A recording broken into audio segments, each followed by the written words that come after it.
ನಾನು ಯುದ್ಧಕ್ಕೆ ಹೊರಡುವೆನು. ನನ್ನನ್ನು ಆಶೀರ್ವದಿಸುತ್ತಾಯಿ.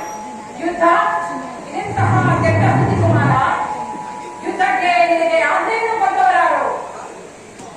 ಅಮ್ಮ, ಈ ಬಾಹುಗಳಲ್ಲಿ ಶಕ್ತಿಯವರೆಗೂ ಯುದ್ಧದ ಸಲುವಾಗಿ ಈ ದುರ್ಯೋಧನನು ಯಾವ ಆಜ್ಞೆಯನ್ನು ಬೇಡುವುದಿಲ್ಲ ತಾಯಿ. ಕುರುಕ್ಷೇತ್ರದಲ್ಲಿ ನಮ್ಮ ಸಮಸ್ತ ಸೈನ್ಯವು ಸಮೀಪವಾಯಿತು. ತಿಳಿಯದೇ ತಾಯಿ. ತಿಳಿದಿರುವೆಯೋ? ಆದರೆ ಅದನ್ನು ನಿನ್ನ ಧಾರ್ಮಿಕ ಪ್ರದರ್ಶನದ ಪರಮಾವಧಿ ಎಂದು ಭಾವಿಸಿದೆನು. ನೀನು ನಿಜವಾಗಿಯೂ ಯುದ್ಧವನ್ನು ಮಾಡುವೆ ಎಂದು ನಾವು ತಿಳಿದಿರಲಿಲ್ಲ ಕುಮಾರ. ಅಮ್ಮ, ಯುದ್ಧವು ಕ್ಷತ್ರಿಯ ಧರ್ಮ. ಯುದ್ಧವು ಮನುಷ್ಯನ ನಾಶ, ನೀತಿಯ ಪ್ರಳಯ. ನೀನು ಈ ಯುದ್ಧದ ಚಿಂತೆಯನ್ನು ಬಿಡು. ಆ ಪಾಂಡವರೊಡನೆ ಸಂಧಿಗೆ ಸಮ್ಮತಿಸು ಕುಮಾರ. ಅಮ್ಮ, ಈ ಅಪೌರುಷ ವಾಕ್ಯಗಳನ್ನು ಕೇಳಿ ಕೇಳಿ ನಾನು ಬೇಸತ್ತಿರುವೆನು. 100 ಜನ ವೀರ ಪುತ್ರರನ್ನು ಎತ್ತ ವೀರಮಾತೆಯಾದ ನೀನು ಒಂದಲ್ಪ ಯುದ್ಧದ ಸುಲಭವಾಗಿ ಎಷ್ಟೊಂದು ಕಾತರಾಗುವುದು. ಯುದ್ಧವು ಕ್ಷತ್ರಿಯ ಧರ್ಮ. ಧರ್ಮವನ್ನು ಪಾಲನೆ ಮಾಡುವುದು ನನ್ನನ್ನು ಆಶೀರ್ವದಿಸುತ್ತದೆ. ಧರ್ಮದ ರಹಸ್ಯವನ್ನು ನೀನು ತಿಳಿಯಲಾರೆ ಕುಮಾರ. ತಿಳಿಯುವ ಇಚ್ಛೆ ಇದ್ದಲ್ಲಿ ಪಾಂಡವರೊಡನೆ ಸಂಬಂಧಿಸು. ಪಾಂಡವರು ಪಾಂಡವರು ಪಾಂಡವರು ಪಾಂಡವರು ಮಾಡಿದುದು ಧರ್ಮ ಸಮ್ಮತವಾದರೆ ಆ ಧರ್ಮಕ್ಕೆ ಸದಾಧಿಕ ಎಕ್ಕಾಗಿರಬೇಕಾಯಿ. ಪತ್ನಿ ಅವಮಾನವನ್ನು ಎದುರಿಗೆ ಕುಳಿತು ನೋಡುವುದು ಕ್ಷತ್ರಿಯ ಧರ್ಮವಿರಬೇಕು, ಮಾನವ ಧರ್ಮವೂ ಅಲ್ಲ. ನನ್ನ ಪತ್ನಿ ಗುಣಮತಿಗಾಗಲಿ ಬರುವಂತಪ್ಪರು ಒಬ್ಬ ಸಾಮಾನ್ಯ ದೋಷಿಗಾಗಲಿ ಮಾಡಿದರೆ ನಾನೇನು ಮಾಡ್ತಿದ್ದೇನು ಬಂದೇವ ತಾಯಿ? ಏನು ಮಾಡುತ್ತಿದ್ದೆ ಕುಮಾರ? ಏನು ಮಾಡ್ತಿದ್ದೆ? ಬಲವಂತವನ್ನು ನಿರಾಕರಿಸಿ ಸಮಗ್ರ ಬುದ್ಧಿಯು ಪ್ರತಿಪಕ್ಷವಾಗಿ ಲೆಕ್ಕಿಸದೆ ಆ ಶೋಧನೆ ನೋಡ್ತಿದ್ದೆ. ಆದರೆ ಆ ಧರ್ಮ ಧುರೀಣರಾದ ಪಾಂಡವರು ಮಾಡುತ್ತಿದ್ದೇನು? ನಿಸ್ಸಹಾಯ ಕ್ರಮದ ಏನಿಗೂ ಒಪ್ಪಲು ತಾಳುತ್ತೆ ಭಾವ. ಅದಕ್ಕೋಸ್ಕರವಾಗಿ ಪಾಂಡವರಲ್ಲಿ ನನಗಿಷ್ಟೊಂದು ದ್ವೇಷವಾದಾಗಿ ಅವರು ಈ ಭರತವಂಶದ ಕಳಂಕ ಸ್ವರೂಪರು. ಅವರ ಮೋದಿಗಳನ್ನು ಅಂಗೀಕರಿಸುವ ಇಚ್ಛೆಯು ನನಗಿಲ್ಲ. ಅವರನ್ನು ಸಂಪೂರ್ಣವಾಗಿ ನಾಶ ಮಾಡಿ ನಮ್ಮ ಶಬ್ದವನ್ನು ದುಷ್ಟತ್ವವಾಗಿ ಪೂರ್ವಜರ ಪುಣ್ಯ ಸ್ಮೃತಿಯನ್ನು ಈ ದುಷ್ಕೀರ್ತಿ ಕಳಂಕದಿಂದ ಉದ್ಧಾರ ಮಾಡುವುದೇ ಈ ಯುದ್ಧದ ಉದ್ದೇಶ. ನಾನು ಅದರ ಸಲುವಾಗಿ ಹೆಚ್ಚಾಗಿ ತಾಯಿ ನನ್ನನ್ನು ಆಶೀರ್ವದಿಸುತ್ತಾಯಿ.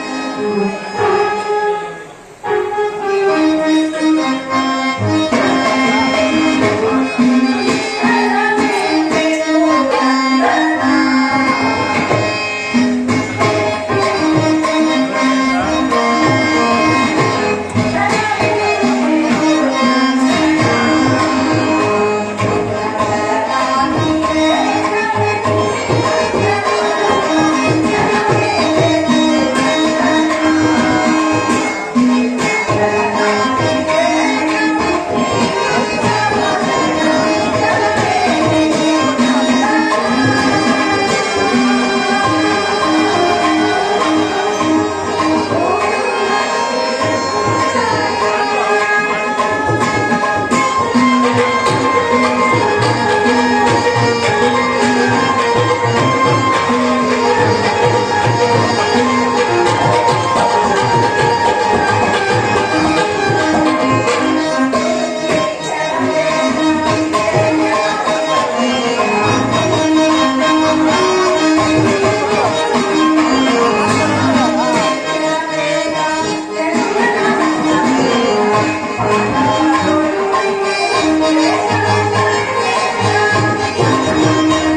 ಅವನನ್ನು ತ್ಯಜಿಸುವುದಿಲ್ಲ.